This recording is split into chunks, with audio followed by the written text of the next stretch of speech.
bulan April ini, 2 minggu lagi kita akan merayakan kebangkitan Tuhan Yesus. Kemenangan Tuhan Yesus yang membuktikan bahwa Dia adalah sungguh anak Allah yang menjelma menjadi manusia, datang untuk menyelamatkan kita semua. Dan kebangkitan Tuhan Yesus ini mempunyai arti yang besar untuk kita sekalian. Karena kebangkitan Tuhan Yesus membawakan kita sebuah kepastian bahwa kita yang telah bertobat, yang telah datang kepada Tuhan Yesus, kita pun suatu waktu nanti akan memperoleh kebangkitan ini. Dan dalam tubuh yang dibangkitkan inilah, kita akan hidup untuk kekal selama-lamanya. Jadi di bulan April, kita khususkan 4 minggu ini untuk membahas dari banyak sisi, bukti-bukti bahwa Tuhan Yesus itu benar-benar telah bangkit. Ya, supaya jemaat sekalian, tidak ada keraguan di dalam hati kamu. Dari sisi pengetahuan, dari sisi intelektual, kita mempunyai keyakinan yang teguh bahwa Tuhan Yesus memang telah bangkit. Sore hari ini kita akan melihat tentang kubur Tuhan yang kosong. Minggu depan, kita akan mempelajari mengapa hari orang beriman beribadah berubah dari hari Sabtu ke hari Minggu. Sejak zaman Nabi Musa, 1500 tahun sebelum Masehi, hukum Taurat menentukan bahwa orang Kristen atau orang yang percaya pada Tuhan itu beribadah ada pada hari yang ketujuh. Kita sebut sebagai hari Sabat.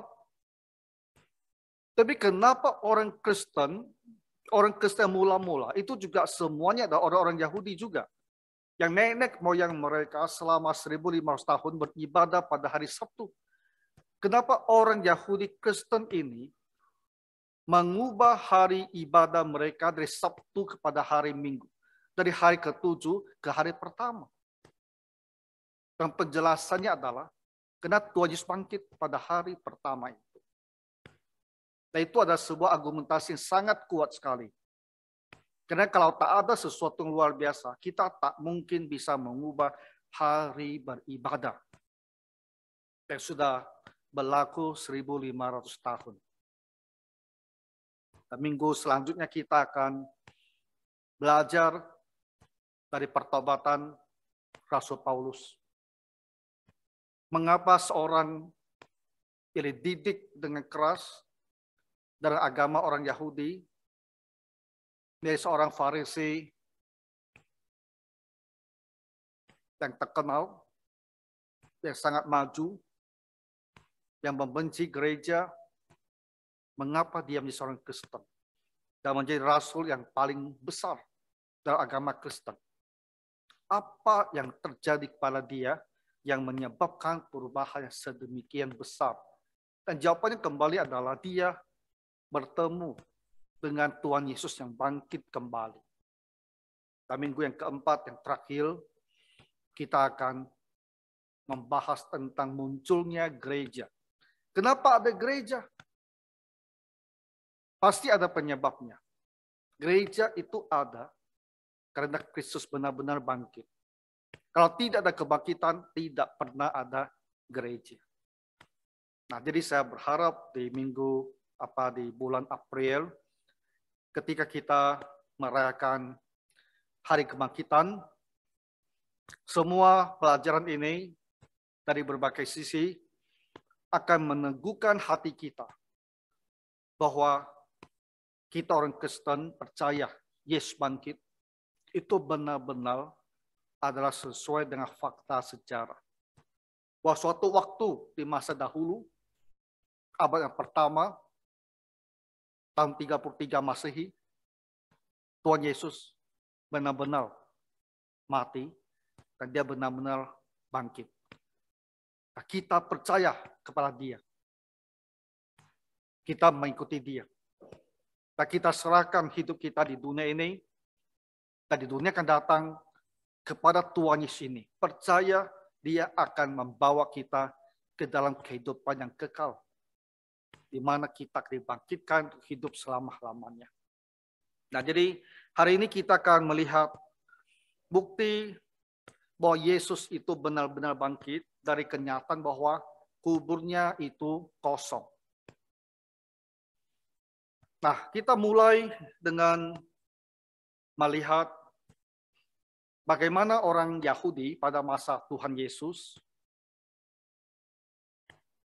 mempersiapkan mayat orang mati untuk dikuburkan. Nah, pengetahuan ini akan sangat membantu kita ketika membaca Yohanes pasal 20 ini. Dan melihat hal yang terjadi ini sungguh-sungguh sesuatu hal yang tak bisa dijelaskan, kecuali bahwa dia dibangkitkan. Kita bisa dengan mudah sekali ya masuk ke Google dan kita cari informasi ini. Kita bisa saja umpamanya mengetik kata-kata kunci ya, Jewish burial in the New Testament time, ya, cara penguburan orang Yahudi pada masa Perjanjian Baru. Nah, di situ kita sudah akan menemukan sejumlah situs orang-orang Yahudi yang akan menjelaskan bagaimana mereka menguburkan orang yang mati. Dan dari situlah saya temukan bahwa informasinya sangat jelas dan juga mudah untuk dipahami bahwa bagi orang-orang Yahudi pada masa Tuhan Yesus. Dan kebiasaan ini sebagitu masih mereka lanjutkan sampai masa sekarang. Nah, yang kita mau ketahui adalah pada masa Tuhan Yesus, bagaimana caranya? Nah, tentu badan itu, tubuhnya, itu mereka bersihkan, dan mereka kasih rempah-rempah. Itu kita baca di dalam kitab Injil. Ya, dikasih rempah-rempah, supaya wangi. Kemudian, mereka akan ikat kakinya. Nah, sekarang kan kita lihat kalau kita orang Tionghoa kita tak lakukan ya, kita tak ikat kaki. Setahu saya, tapi kalau di agama yang satu lagi mereka ikat. Nah, di Yahudi mereka juga ikat. Ikat kaki itu bukan kenapa, supaya dia jangan terbelah gitu. Ya kalau nanti diangkat, kalau dia terbelah kan repot sekali. Jadi itu hanya disatukan. Jadi mereka ikat. Lalu tangannya juga mereka ikat, supaya jangan nanti lengannya itu seperti terlepas, terhuyun. Nah, itu bisa membuat suasana jadi sangat tidak kondusif. Jadi mereka juga ikat ya tangannya. Setelah itu mereka akan balut bungkus dengan kain kapan. Dan untuk Tuhan Yesus mereka pakai kain linen, kain yang bagus kualitasnya.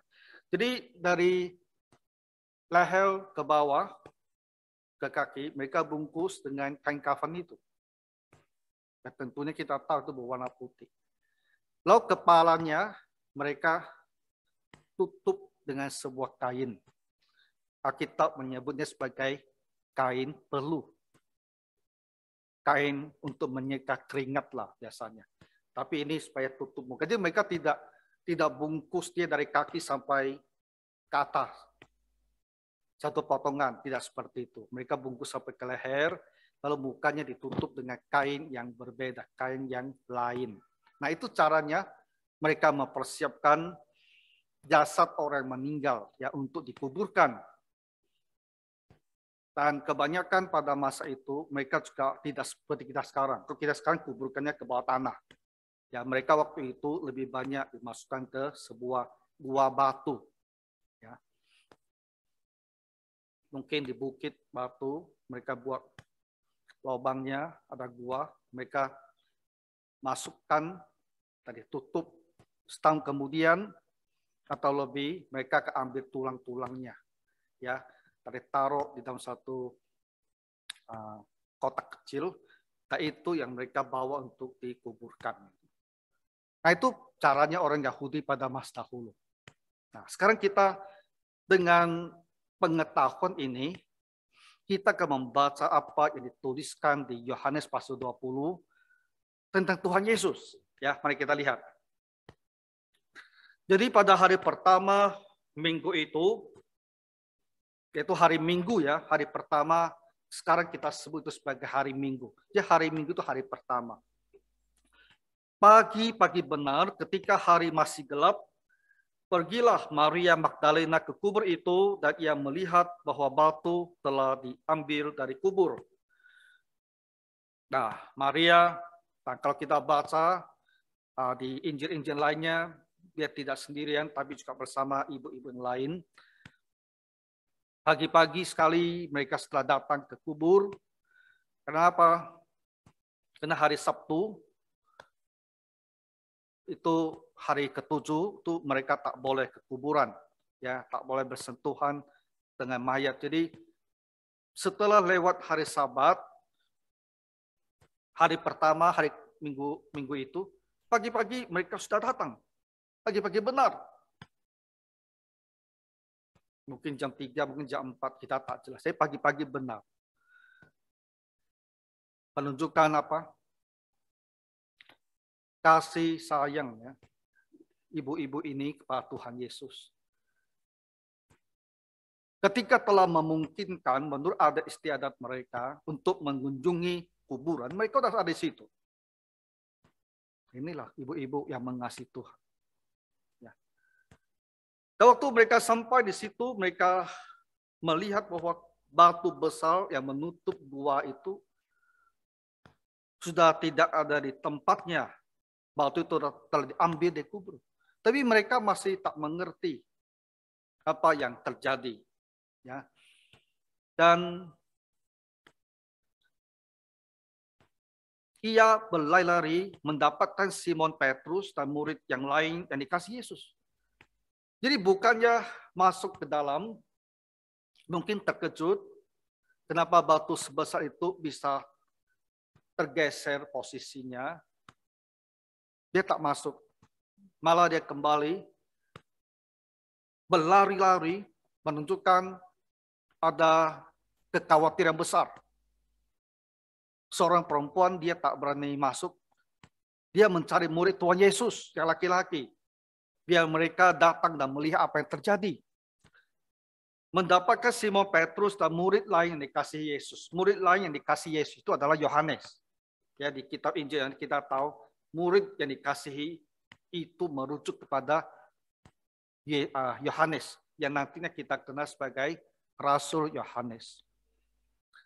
Jadi Simon Petrus, murid Tuhan Yesus yang boleh dikatakan paling menonjol dalam arti lebih mempunyai kualitas kepemimpinan, yang lebih berani bergerak, bertindak, berbicara. Nah, dia cari Simon Petrus ini, dan dia juga cari murid yang paling yang dikasihi Yesus. Jadi dua orang ini sangat dianggap akan peduli ya dengan apa yang terjadi dengan kuburan Tuhan Yesus ini. Dan berkata kepada mereka, Tuhan telah diambil orang dari kuburnya dan kami tidak tahu di mana ia diletakkan. Ya, ternyata ibu-ibu ini berpikir mayatnya diambil orang. Ya. Lalu apa yang terjadi? Kita lihat ketiga. Petrus dan murid yang lain itu ketika mendapatkan berita demikian di pagi sekali, keduanya berlari bersama-sama. Jadi kembali kita melihat mereka tuh berlari. Ya. Kenapa? Karena merasa ini hal yang penting. Ini ada sesuatu yang mendesak. Kenapa kuburnya seperti terbuka? Kenapa ibu-ibu tuh bilang mayatnya tidak ada? Ada apa dengan jasad mayat dari guru mereka? Karena kasih dan perhatian yang besar kita baca mereka berlari bersama-sama. Jadi bisa kita bayangkan 2 orang itu langsung lari ke sana. Dengan kita pikir itu seperti kita dari sini lari ke Aceh. Bukan. Karena kubur Tuhan Yesus itu ada di luar pintu gerbang. Nah, kita tidak tahu memang posisi rumah mereka ini di dalam kota Yerusalem. Tapi tentu bukan urusan berapa puluh meter atau berapa ratus meter itu. Bisa saja itu beberapa kilometer. Ya. Tapi keduanya langsung berlari. Kita bisa membayangkan di pagi hari itu ketika masih gelap. 2 orang itu berlari begitu kencang menuju luar pintu gerbang. Karena mereka ingin tahu apa yang terjadi dengan mayat Tuhan Yesus. Tetapi murid yang lain itu berlari lebih cepat daripada Petrus sehingga lebih dahulu sampai di kubur. Saya pikir kenapa murid yang lain itu, kenapa Yohanes ini berlari lebih cepat dari Petrus. Apakah karena dia lebih kurus sehingga lebih kencang atau lebih bertenaga sehingga lebih cepat sampai? Saya lebih karena kasihnya kepada Tuhan Yesus. Makanya dia disebut sebagai murid yang dikasihi. Karena kasihnya lebih besar lagi kepada Tuhan Yesus. Itu rasa terdesak di dalam hatinya itu lebih besar lagi. Sehingga dia ingin sekali cepat-cepat sampai. Dan itu membuat dia larinya jauh lebih kencang daripada Petrus. Bukan berarti Petrus tidak peduli. Kalau tidak peduli dia tidak akan keluar dari rumahnya.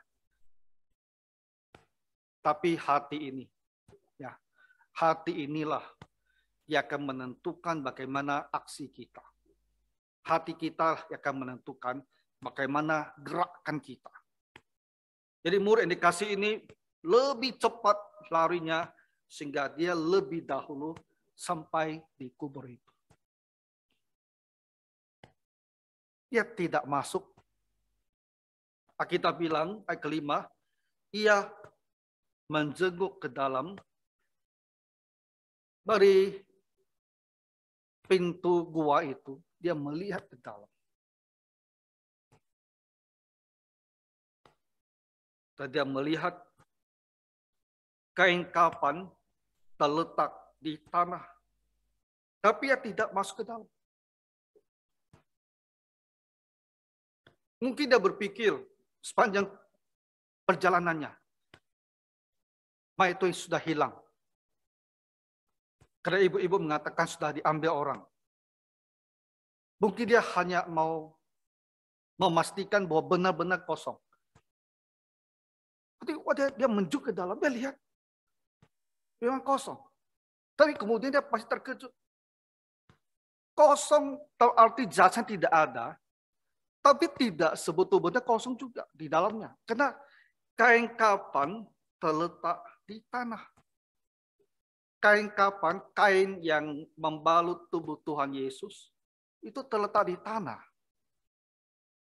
Dia pasti bingung sekali. Apa yang sedang terjadi? Kenapa ada kain kafan di situ? Bapak Ibu, kita harus berpikir. Kenapa ada kain kafan di situ? 3 hari sebelumnya, ketika Yusuf dari Arimatea dan Nikodemus membersihkan Tuhan Yesus, merempahinya, dan membungkus tubuhnya itu dengan kain kafan,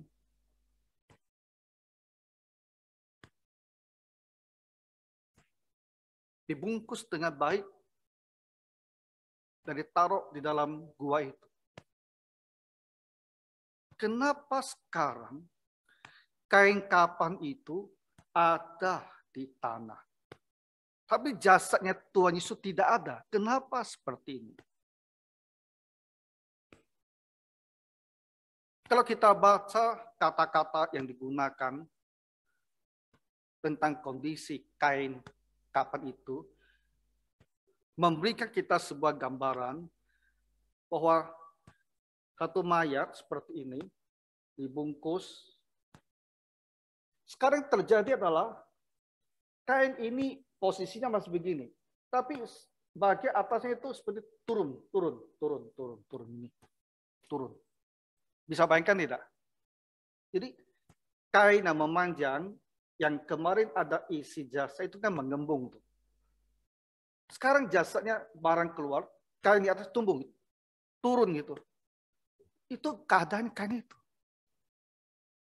Sesuatu yang di dalam kain itu semua hilang. Dan kainnya itu, kalau tadi ada tubuh di dalam, sekarang turun. Sepanjang badan itu, kainnya itu turun. Apa yang terjadi? Jadi Yohanes dia melihat ke dalam, dan kain itu semua turun. Satu lembar masih di situ turun. Dan dia tak masuk. Tidak lama kemudian, ayat ke-6, datanglah Simon Petrus juga menyusul dia dan masuk ke dalam kubur. Nah itu Petrus. Tadi saya sudah katakan, Petrus ini murid Yesus yang paling berani, paling cepat bertindak. Bukan orang yang banyak berpikir, tapi banyak bertindak. Dia dari sampai kubur dia langsung masuk. Dia tidak berhenti dan cek-cek, lihat-lihat dulu. Dia tidak. Langsung dia masuk ke dalam.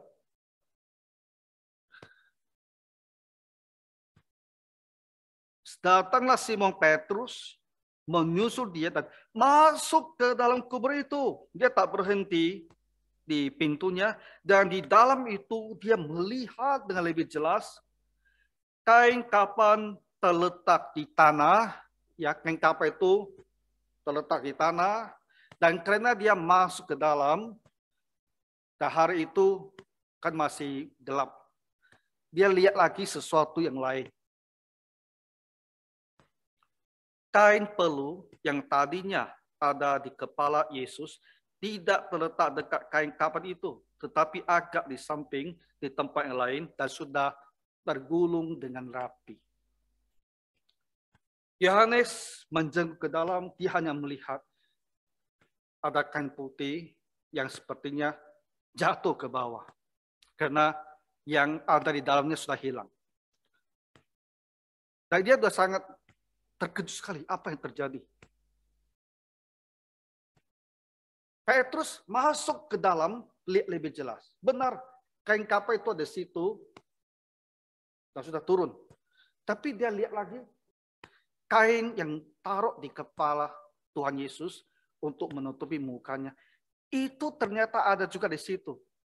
Agak ke samping dan kain itu sudah digulung dengan baik. Jadi di sebelah sini kita bisa bayangkan ada sepotong kain kafan yang panjangnya, panjang tubuh manusia, itu turun gitu. Jadi 2 lapis lengket. Lalu di sebelah sana lagi ada sepotong kain yang kecil dan sudah digulung dengan rapi.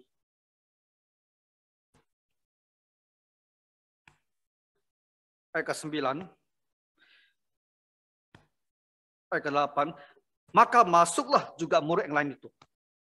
Setelah dia lihat Petrus di dalam, Yohanes yang tadinya hanya berani luar, dia pun tidak berani. Dia pun masuk.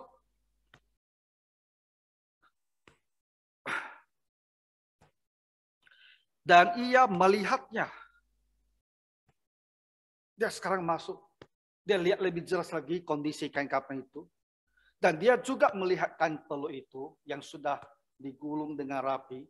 Dan firman Tuhan bilang, dan percaya. Yohanes pada orang yang pertama langsung mengerti apa yang terjadi di dalam kubur itu. Dia percaya.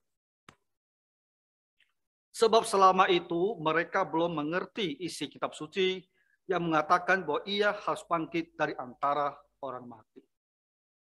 Yohanes langsung percaya. Dia langsung ngerti bahwa Yesus ini sudah bangkit. Tentu Petrus juga percaya. Nah Bapak Ibu, coba kita lihat. Apa yang mungkin terjadi dengan tubuh Tuhan Yesus yang sudah dirempahi dan dibungkus dengan kain kapan itu, yang kaki dan tangannya diikat. Apa yang mungkin terjadi?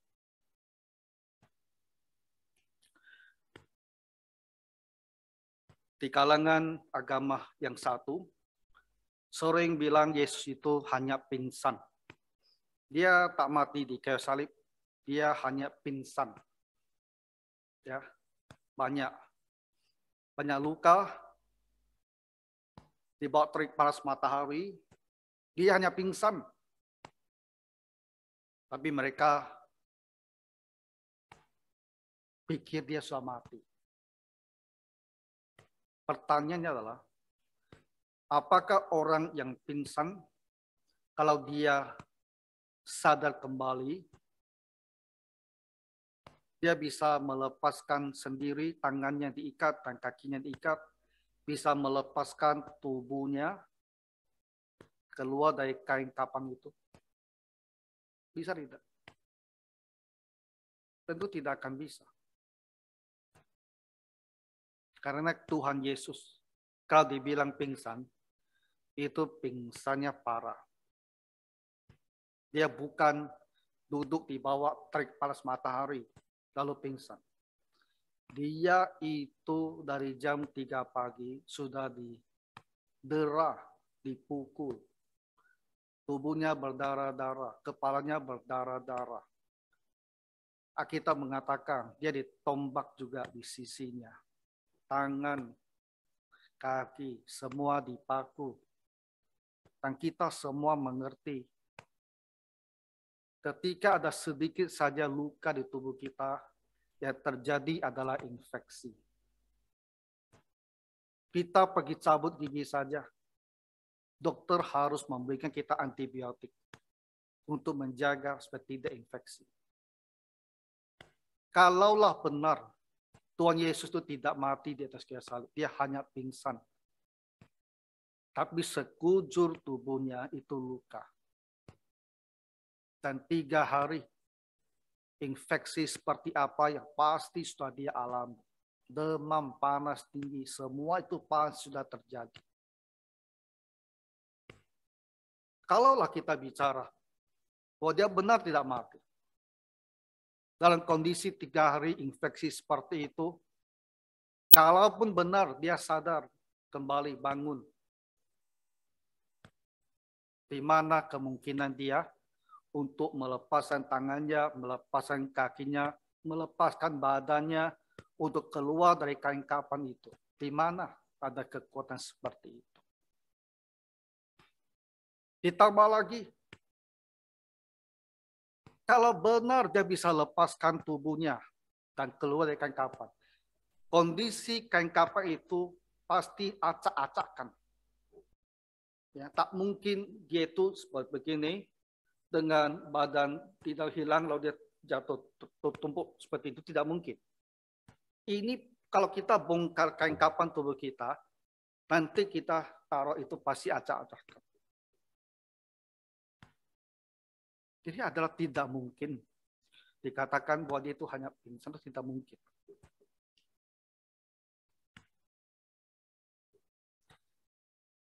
Kalau dia sendiri tidak bangun, tidak sadar karena pingsan,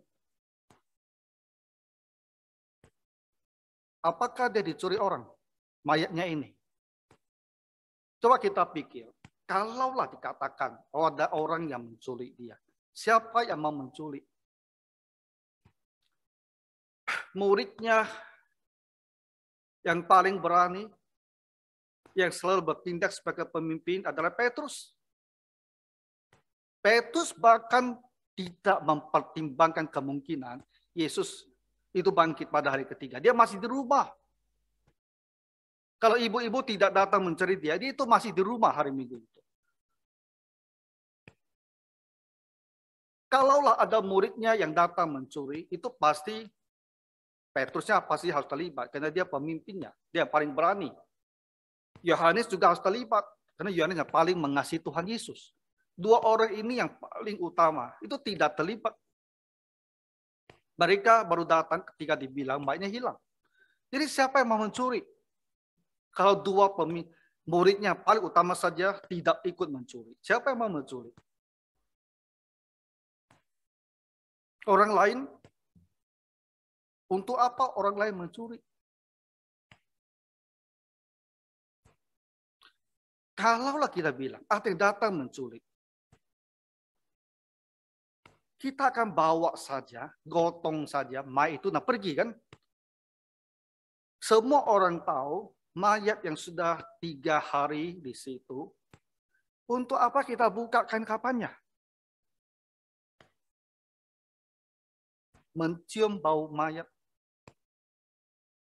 itu adalah bau yang semua orang tak akan senang. Waktu saya mulai pelayanannya, awal-awal, hampir 30 tahun lalu, suatu kali di sebuah pulau Senggarang, orang Tanjung Pinang ngerti, di Senggarang, di dalam ya, jadi bukan di plantasan, di dalam sekali, ada yang meninggal. Jadi hamba Tuhan gereja saya ajak saya berdoa pergi ke sana untuk menguburkan orang tersebut. Dan saya disuruh pimpin ibadahnya. Wah, saya berjuang sekali menyanyi di situ. Karena waktu kami sampai, itu masih belum dimasukkan ke peti, ya masih ditaruh saja di tempat tidurnya, ya. Daerah agak pedalaman hutan gitu. Dan memimpin kebaktian kan di ruang itu, ya, di rumah itu, dengan beberapa anggota keluarga, nah saya berdiri samping itu, dan mau menyanyi di situ. Kita bisa tahu itu baunya seperti apa. Tak enak sekali. Tapi ini adalah sebuah pelayanan. Terus dilakukan. Saya hanya berusaha, ya, jangan tarik nafas terlalu dalam, itu saja. Kita semua tahu, tubuh kita ketika sudah tidak ada nyawa, tubuh ini langsung rusak ya. Dan bau mayat itu, baunya itu memang tak enak. Kalau orang sampai benaran mau datang dan mencuri mayat Tuhan Yesus untuk tujuan apapun, saya rasa mereka kan bawa saja itu. Untuk apa mereka buka di situ? Ya. Selain baunya akan begitu kuat, maka harus ingat, rempah-rempah di sekujur tubuh Tuhan itu adalah suatu kondisi yang benar-benar tak menyenangkan. Ya. Ketika dirempahi dan kita bungkus sebaik. Tapi ketika kamu buka, itu ceritanya lain lagi. Ya mungkin sudah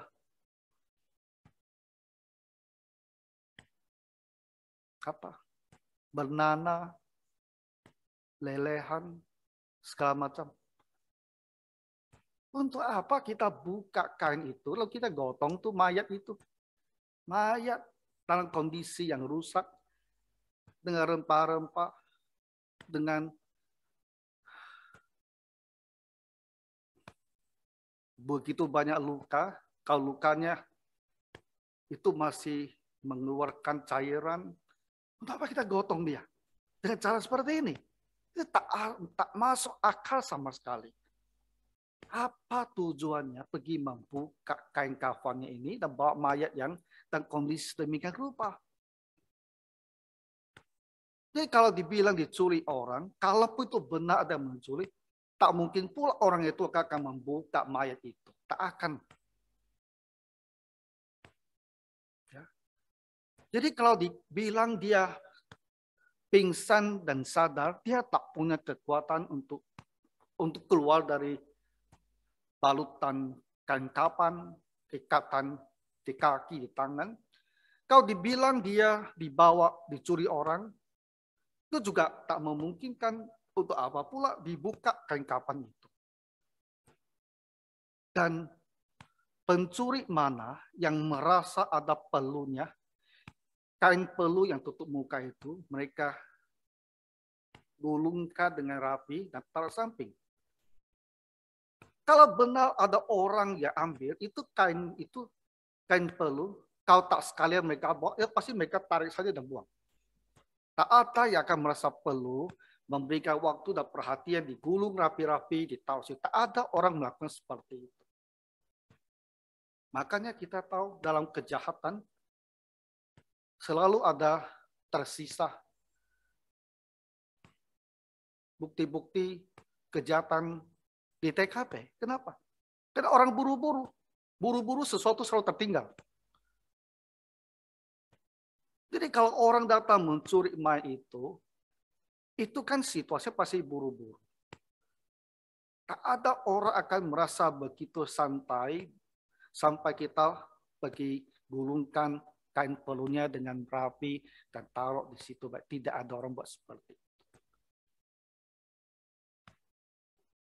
Jadi upaya orang untuk menyangkal kebangkitan Tuhan Yesus, kalau diteliti lebih dalam, itu malah tidak masuk akal. Jadi kita melihat seperti yang disaksikan oleh Petrus dan Yohanes, kain kapan yang sebelumnya ada jasad tubuh itu tak ada dan kain itu tumpuk saja ke bawah. Itu menandakan apa? Menandakan tiba-tiba tubuh itu yang di bawah itu keluar dari situ saja. Keluar gitu saja. Tubuh itu seperti menembus kain itu dan keluar begitu saja. Sehingga kain itu karena tidak ada lagi sesuatu di dalam, tak ada menahan, dia turun. Itu. Dan itu bagi kita jadi bisa dipahami. Karena kita juga mempunyai catatan di Injil bahwa tubuh Tuhan Yesus yang bangkit itu, ketika murid-muridnya ada dalam satu ruangan dengan pintu dan jendela terkunci, Yesus tiba-tiba masuk ke dalam ruangan itu. Tubuh kebangkitan ini bisa menembus dinding dan hadir di sini. Memang tubuh seperti tubuh kita yang bisa dipegang, yang bisa dikenali, yang bisa makan. Tapi tubuh itu juga tidak lagi persis sama seperti kita. Karena tubuh itu tak lagi bisa dibatasi oleh ruang. Tubuh yang mulia. Tubuh kebangkitan. Tubuh kita seperti ini, tapi dia punya kualitas yang lebih daripada sekedar ini. Tak lagi bisa dihalangi oleh ruang. Nah, jadi ketika kita membaca tubuh Yesus bangkit bisa masuk ke sebuah ruangan hanya dengan menembus dinding itu, kita jadi mengerti bahwa tubuh itu bisa menembus kain kafan itu dan keluar begitu saja. Dan karena Yesus ini yang bangkit, maka dia ambil kain peluhnya itu dan dia gulung dengan api dan dia taruh. Sebelum dia tinggalkan kubur yang kosong itu. Jadi apa yang dilihat oleh Yohanes dan Petrus itu menggambarkan kepada kita bahwa Yesus yang telah disalibkan dan mati, yang tadi bawa masuk ke dalam kubur itu, dia benar-benar telah bangkit kembali.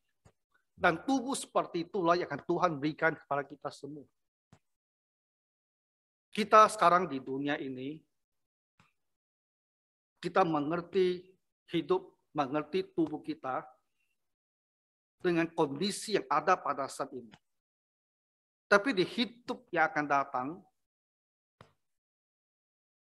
bagaimana kondisi tubuh kita pada saat itu, kita mendapatkan sekilas gambarannya itu melalui tubuh Tuhan Yesus yang dibangkitkan itu.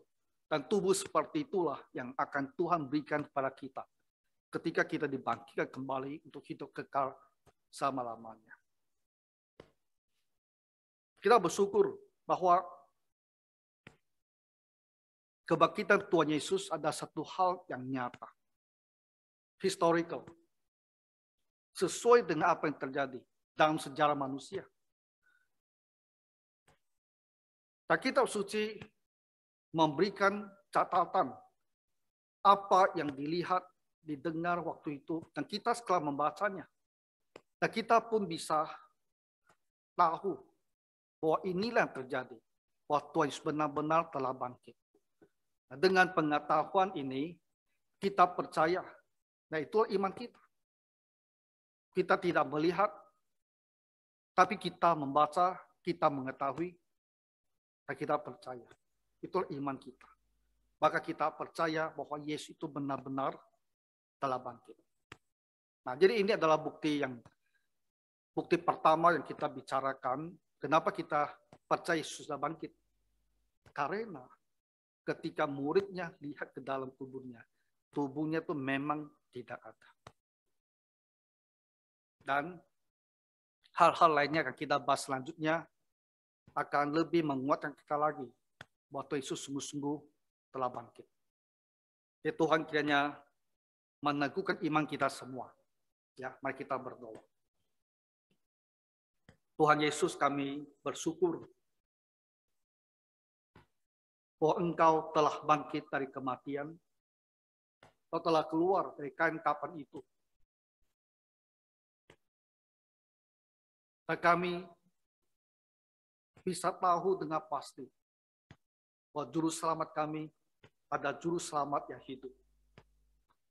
Tuhan Yesus, teguhkan iman kami untuk percaya kepadamu seumur hidup kami. Dan dengan iman inilah kami akan mempunyai bahagia yang kekal di dalam kerajaan-Mu. Bantulah kami semua Tuhan untuk percaya. Dalam nama Tuhan Yesus Kristus kami berdoa. Amin.